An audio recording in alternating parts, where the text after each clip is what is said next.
जय हिंद दोस्तों, वंदे मातरम, भारत माता की जय। लॉकडाउन पार्ट 3, 11वां दिन।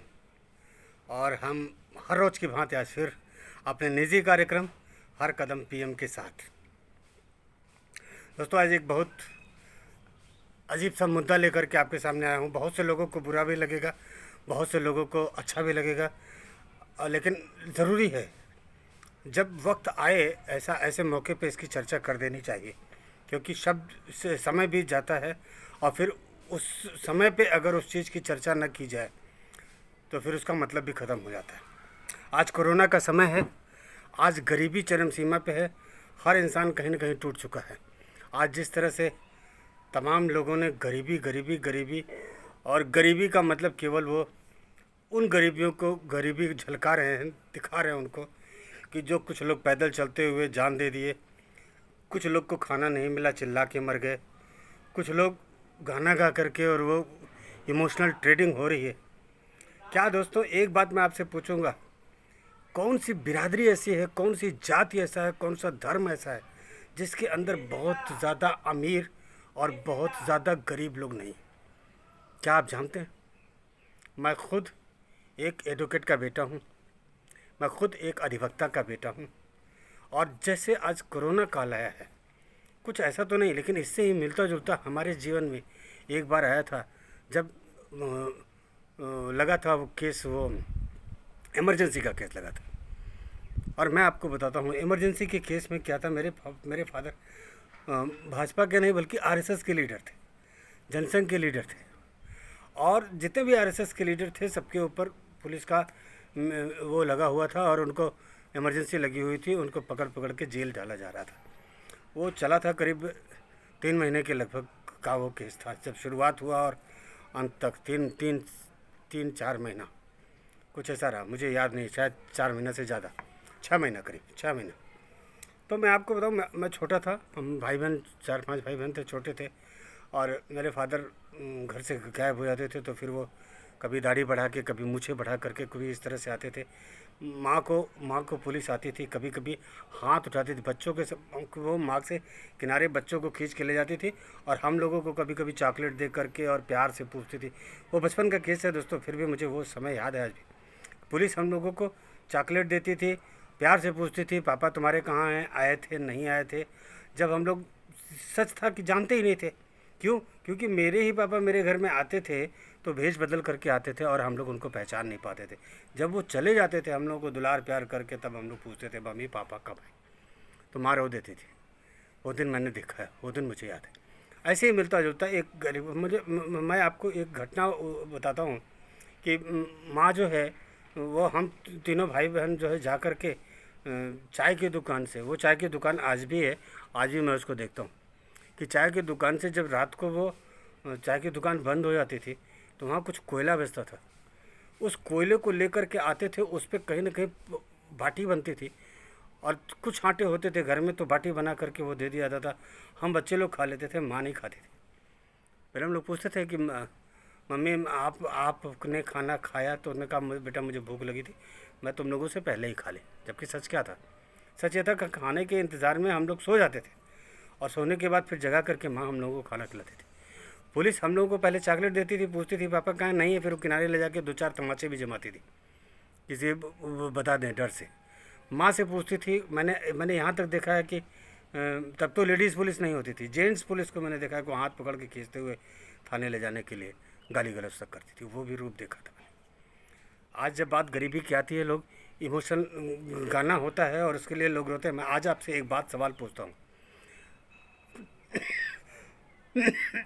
कितने ऐसे वकील हैं, आप कहीं मत जाइए, अपनी सिटी में देख लीजिए, कितने ऐसे वकील हैं जो अपने परिवार के साथ रहते हैं और केवल एक धंधा करते हैं, वकालत। सारी ज़िंदगी उन्होंने पढ़ी है। आज कोई भी गाली ऐसा नहीं होता जो वकीलों को आप न देते हो। आज जो क्लाइंट जाता है, जो मुवक्किल जाता है, आप कभी वापस आते रहिए तो वो वकीलों को गाली देते हुए निकलते हैं। उन्हें एक बात पता है कि राम जेठमलानी जैसे वकील अगर 10,000 रुपये घंटा से लेकर के 1 लाख रुपये घंटा तक कोई वकील अपना चार्ज लेता है, तो आपकी जौनपुर, बनारस, दिल्ली, कलकत्ता में ऐसे जो आम वकील है वो फीस कितना लेता है? मैं आपको बताऊं मित्रों, जितना भी फीस लेता है, एक वकील का एहसान आप नहीं चुका सकते, क्योंकि वकील की फ़ीस कुछ है ही नहीं है, रेट कुछ नहीं है। वकील अपने वेट के हिसाब से अपना रेट लेता है वो। और आज का वकील इतना अच्छा है, इतना प्यारा वकील है कि कैसे ऐसे वकील हैं जिनको मैं देखता हूँ कि वो गरीब क्लाइंट होते हैं उनके पास, तो मेहनताना तो दूर देने का, उनके पास जाने का किराया भी नहीं होता घर का, वो वकील से किराया भी, लेकिन उसकी चर्चा नहीं होती। लेकिन कुछ क्लाइंट आप ऑटो रिक्शा में बैठ कर निकल के वो वकीलों को गाली देते हुए नज़र आएंगे कि पावे तो नोच लें, चोर हैं, वकील नहीं दलाल हैं। वो पढ़ा लिखा नहीं है, वो शिक्षित नहीं है, उसे पता नहीं है कि वकालत करने के लिए कानून, वो जो जज कुर्सी पे बैठ करके फैसला कर रहा है और नीचे बैठ करके जो वकील मुकदमा लड़ रहा है, दोनों में कितना अंतर है, कितना अंतर है। मैं सच्ची बताऊं, जज को भी उतना पता नहीं है जितना वकील को पता है। ये सच्चाई है, कहीं कहीं ये सच्चाई है। लेकिन नहीं, मामूली सा हमारे जैसे 2 टके के क्लाइंट जाते हैं और वकील की गाली देते हुए आते हैं, 100-200 रुपया देते हैं तो ऐसा लगता है खरीद लिया उनको।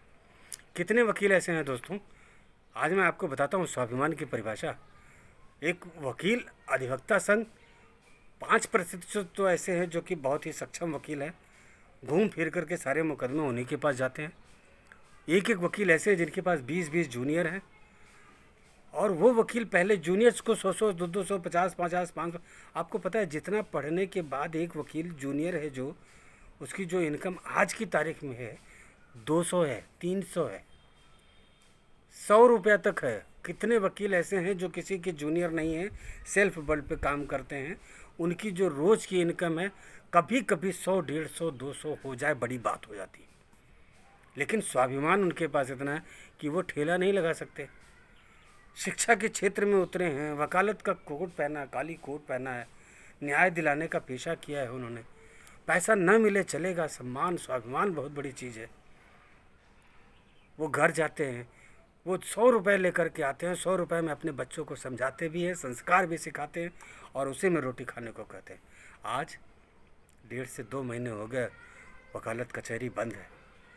कभी आपने सोचा ये वो वकील है जो लाइन लगा करके वो सरकार द्वारा, संस्थाओं द्वारा बांटा जा रहा खाना भी नहीं खा सकता? कचहरी बंद है, आय का साधन नहीं है, कोई दुकान नहीं, कुछ नहीं, सारा कुछ बंद है, खेत है नहीं, एक हरी मिर्ची भी उसको खरीदनी है। शिक्षा का इतना बड़ा जानकार, वो शिक्षा की पोटली लेके करे तो क्या करे? एक ईमानदार लायर, आज आप बताओ वो करे तो क्या करे? जो दिहाड़ी कम, और आज की बात छोड़ दीजिए, मैं रोज़ की बात करता हूँ, दिहाड़ी का जो मज़दूर है ना, जो मेहनत करके रिक्शा चलाता है, जो ठेला चलाता है, जो ऑटो रिक्शा चलाता है, उसकी जो सबसे कम कीमत की रोज़ की इनकम है, आपको पता है कितनी है? उसकी रोज़ की जो इनकम है वो कम से कम 300 रुपये होगी, कम से कम। नरेगा में काम करने वाला भी आदमी 400 रुपये कमा लेता है रोज़ का। लेकिन मैं आपको बता दूं, 40% अधिवक्ता, जानकार, कानून का सम्मान करने वाला, कानून की इज्जत रखने वाला, 40% अधिवक्ता ऐसे हैं जो 100 रुपये रोज़ कमा लेते हों, ये शायद। लेकिन वो स्वाभिमान उनके अंदर है, ना वो मांग सकते हैं, ना वो ठेला लगा सकते हैं, ना वो चाय बेच सकते हैं, ना वो वकालत के छोड़ दूसरा धंधा वो कर ही नहीं सकते, उनकी जहन में नहीं है। उनकी वो पढ़ाई जो रोज़ कचहरी से आकर के जो किताब लेकर, किताब भी खरीदने का पैसा नहीं है उनके पास, सीनियर से किताब लेकर के आते हैं, कल का जो मुकदमा है उसकी तैयारी करते हैं, वो पढ़ते हैं उसको। वो पढ़ाई उनकी किसी काम की नहीं आती दोस्तों। वो पढ़ाई केवल उसी मुकदमे तक के लिए सीमित है, उसके बाद ख़त्म, ज़रूरत पड़ेगी कि नहीं पड़ेगी भगवान जाने। कौन वकील है जिसके घर बना हुआ खाना का पैकेट चला गया? कौन वकील अधिवक्ता ऐसा है जिसने आज मांग कर ली सरकार से कि हम लोगों के पास पैसा नहीं है? सरकार ने किस वकील के खाते में पैसा डाल दिया, ज़रा बताइए ना। आज अधिवक्ताओं के लिए कौन सा सेवा मुहैया करा दिया, उन अधिवक्ताओं के बारे में कौन सोचता है? कल मैं आपको बताता हूँ, कल की एक स्टोरी बताता हूँ, और इस स्टोरी से वो ध्यान में आया। आज मैं नमन करता हूँ, आज मैं अधिवक्ताओं का चरण स्पर्श करता हूँ, आज उनके जज्बे को सलाम करता हूँ, आज उनकी ईमानदारी को सलाम करता हूँ, आज उनकी पूजा भी करता हूँ। आज मैं कहता हूँ कि कोरोना वॉरियर, अगर आपने जीवन को बचाने के लिए खुद को दांव पे लगाया है, कुछ ऐसे भी स्वाभिमानी इस दुनिया में पड़े हुए हैं जिन्होंने आंख में आंसू आई तो पूछ लिया, किसी से वो इतना भी नहीं कह सके, इतना भी कहने लायक नहीं रहे कि कैसे हो, क्योंकि वो पूछने की स्थिति में नहीं है। क्योंकि अगर पूछ देंगे कि कैसे हो तो कहीं उल्टा वो न पूछ दे कि आप कैसे हो, क्योंकि उन्हें बताना पड़ेगा। वो अधिवक्ता संघ, किसी क्लाइंट ने क्या फ़ोन करके पूछा कि वकील साहब आपकी कचहरी तो बंद है, आपकी पेशी तो अब मिलती नहीं होगी, आपको पेंशन तो सरकार की तरफ से कोई तनख्वाह तो मिलती नहीं है। वो अधिवक्ता संघ के बच्चे क्या खा रहे होंगे, आपने सोचा कभी? और जब रोज़ की कचहरी चलती थी तब भी वो दिहाड़ी पे रोज़ पे काम करने वाला ये 400 रुपये का मजदूर भी उनसे ज़्यादा कमाता था, वो कम कमाते थे। क्यों? क्योंकि वो शिक्षित थे। ये ज़्यादा क्यों कमाते हैं? क्योंकि वो शिक्षित नहीं थे। वो ज़्यादा क्यों कमाते हैं? क्योंकि वो कुछ भी करने को तैयार हैं। और वो नहीं कमा सकते क्यों? क्योंकि वो काली कोट पहन करके कुछ भी नहीं कर सकते, केवल एक काम कर सकते हैं, वो अपने घर से पैदल को कचहरी जा सकते हैं, साइकिल से कचहरी को जा सकते हैं, वहाँ जाके कोट पहन करके अदालत में अदालत के सामने खड़े अपने सम्मान के लिए, कानून के सम्मान के लिए, आपको विजय दिलाने के लिए। जो बार बार गरीबी का रोना रोया जा रहा है ना, ये जो बार बार कहा जा रहा है ना, किसने सोचा है उस अधिवक्ता संघ के लिए? कौन जाएगा उन अधिवक्ताओं को कहने के लिए कि नहीं अब तो कचहरी बंद, क्लाइंट तो नहीं है? कितने क्लाइंट ऐसे हैं, ईमानदारी से बताइएगा? क्योंकि जितने भी गरीब हैं उनकी ज़िंदगी के लिए वकीलों ने तो अपने आप को न्यौछावर किया है।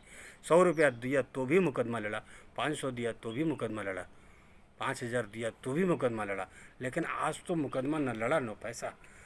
उनकी तो तारीख नहीं पड़ रही है ना। अब तो आप नहीं दे रहे हो ना 100 रुपया उनको। वकील कैसे जी रहा है? लेकिन ये स्वाभिमान है दोस्तों, ये स्वाभिमान है। वो भूखा मर सकता है, अपने बच्चे को भूखा रख सकता है, लेकिन वो नहीं कर सकता, कुछ और काम नहीं कर सकता, उसके पास कुछ और नहीं है।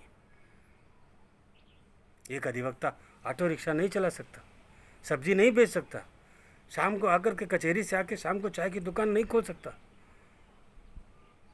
पता नहीं कितने जूनियर अधिवक्ता ऐसे हैं जो कि वकालत सीख रहे हैं। अभी मेरे दोस्त है, जूनियर है, वकालत सीखते, बोलते यार वहाँ तो 25 रुपया 20 रुपया मिल जाता है, सीनियर साहब दे देते हैं कभी कभी, कोई काम ही नहीं है, वहाँ तो जाता हूँ खाली इसलिए। 2 साल 3 साल हो गया, 50 रुपये रोज़ पे वो काम कर रहे, वकालत का काम कर रहे।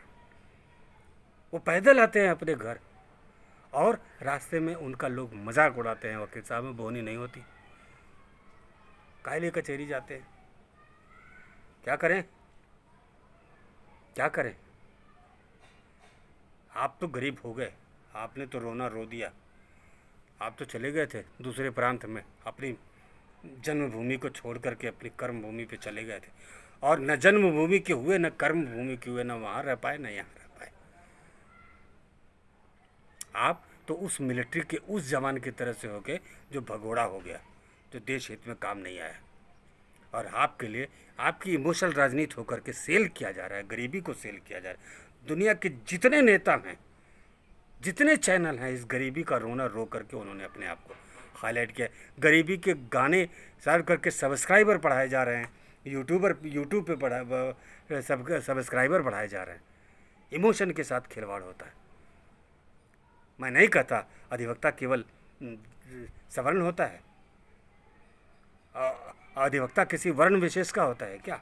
लेकिन अधिवक्ता किसी वर्ण विशेष की योग्यता का होता है, जो कुछ और नहीं कर सकता। केवल शिक्षा के क्षेत्र में उसने काम किया, केवल वो जा कर के आप गरीबों को न्याय दिलाने के लिए, आप अमीरों को न्याय दिलाने के लिए, आप सक्षम अक्षम और जो लोग विकलांग, सबको न्याय दिलाने के लिए कौन जाता है?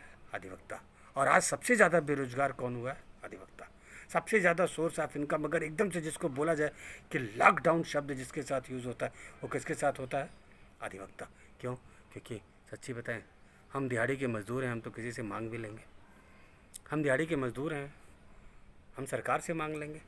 हम दिहाड़ी के मज़दूर हैं, हम अपनी रोटी के लिए बाहर निकल आएंगे, वो संस्था के लोग जो पैकेट देते हैं उसको ले लेंगे।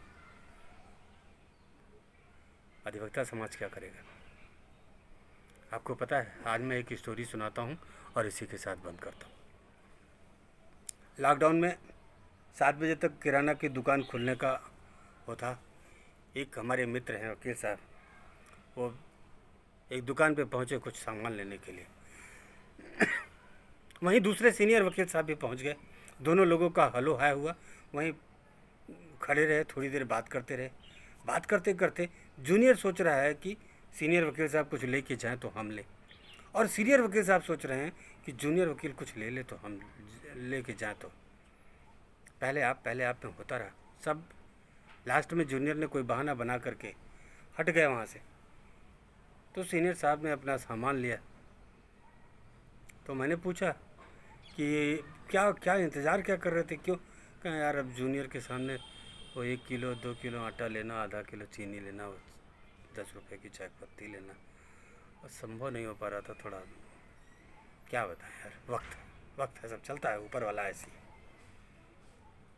उसके बाद जब जूनियर आया तो वो सोचा कि अभी अगर हम सीनियर साहब के सामने लेते तो मुझे पता है कि हमारा सीनियर कितना कमाता है, और हमारे सीनियर साहब के पास नहीं है, मैं जानता हूँ वो मुझे देने लायक नहीं है।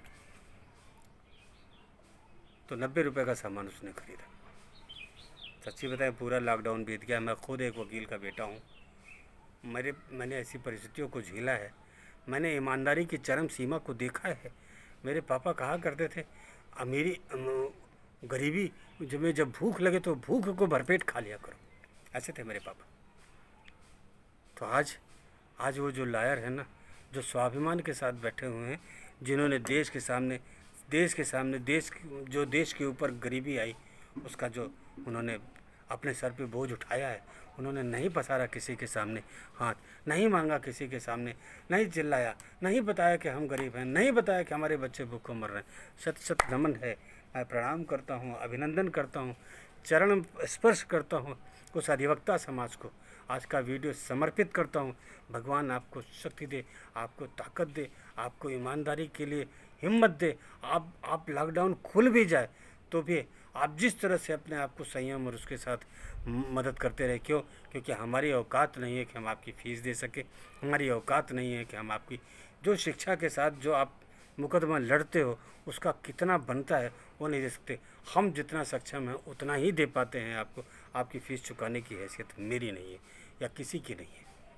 वो हर व्यक्ति गलत है जो आपके सामने आपकी फ़ीस देता है तो सोचता है हम आपके ऊपर एहसान करते हैं। एक अधिवक्ता की फ़ीस कोई भी क्लाइंट दे नहीं सकता। किसी भी क्लाइंट की औकात नहीं है, उसकी हैसियत नहीं है उसकी, जो कि किसी अधिवक्ता को उसकी फ़ीस दे सके। क्यों? क्योंकि एक अधिवक्ता की जो कीमत होती है वो कहीं कहीं घंटों से भी उस पर लगती है। क्या देंगे आप फीस? मुक्किल के हिसाब से वकील की फ़ीस निश्चित होती है, इसलिए आप न करें। सरकार को भी उसका सहारा लेना पड़ता है, कोर्ट को भी उसका सहारा लेना पड़ता है। खुद कोर्ट बिना उसके नहीं चल सकती। एक देश का जो कानून है उसको ज़िंदा रखने के लिए अधिवक्ता समाज सर्वोपरि है। आज अधिवक्ताओं की चर्चा कहीं नहीं है। पूरा लॉकडाउन बीत गया, गरीबी की चर्चा हो रही है, पैदल चलने वालों की चर्चा हो रही है, भूख से मरने वालों की चर्चा हो रही है, तमाम वॉरियर्स की इनको क्या बोलेंगे आप? ये उस फौजी की तरह से हैं जिनको गोली भी लग गई और लाश भी नहीं मिली। ये उस फौजी की तरह से। आज जब बार बार इस बात की चर्चा होती है, हम गरीब हैं, दिहाड़ी के मजदूर, वो खाने के लिए मर जाते हैं, वो कर जाते हैं। आप महान हो। मैं तमाम अधिवक्ताओं को, मैं अपने सभी अधिवक्ता बंधुओं को, आज मेरी औकात नहीं है लेकिन मैं फिर उनका नमन करता हूँ। मेरा नमन स्वीकार करें। आशा करता हूँ आपका संयम बरकरार रहेगा। आप जिस तरह से सम्मानित ढंग से अपने आप को संभाल के रहिए। ये दुनिया आपकी कर्जदार है और आपका कर्ज कभी नहीं चुका पाएगी। जिन लोगों ने भी कचहरी में कदम कभी रखा है वो वकील का कर्जदार है। उस वकील के कभी भी हम कर्ज नहीं उतार पाएंगे। हम अपने हिसाब से आपको दे सकते हैं। भगवान आपको लंबी उम्र दे, भगवान आपको खुशी दे, भगवान आपको सहन शक्ति दे, इन परिस्थितियों से लड़ने की ताकत दे, आपके परिवार को ताकत दे। भगवान करे आपके जीवन में नई रोशनी आए और नए ढंग से आप अपने आप को खड़ा कर सकें। आपका बार बार अभिनंदन वंदन है। इसी के साथ ही दोस्तों अपनी वाणी को विराम दूंगा। मैं कहूँगा सच्चाई ये है कि हर वर्ग में, हर पेशे में आज का पेशा टूटा है। जाति नहीं टूटा, धर्म नहीं टूटा। कई कई पेशे में ऐसे लोग हैं जो आज भी ज़बरदस्त, उनको कोई कमी नहीं है, और उसी पेशे में कई लोग ऐसे हैं जिनकी रोटी टूट चुकी है। आज का पूरा वीडियो समर्पित रहा खाली अधिवक्ताओं के लिए। कल फिर मिलेंगे दूसरे मुद्दे के साथ, कल फिर पाऊँगा। अपने जहन में एक बात याद रखिएगा, कोरोना से जंग जारी रहेगी। कोरोना से हमको जीतना है, लड़ना है, रोज़ रोज़ लड़ना है। एक दिन तो ऐसा आएगा जब केवल हम होंगे और कोरोना नहीं होगा इस दुनिया में। जब केवल हम होंगे, हमारे लोग होंगे, हमारा हंसता खेलता पूरा हिंदुस्तान का ये परिवार होगा, इंसानों का परिवार होगा, मानव समाज का परिवार होगा। लेकिन ये राक्षस कोरोना हारेगा, हारेगा, हारेगा। जय हिंद, वंदे मातरम। कल फिर मिलेंगे अपने इसी निजी कार्यक्रम हर कदम पीएम के साथ। धन्यवाद। भारत माता की जय। वंदे मातरम।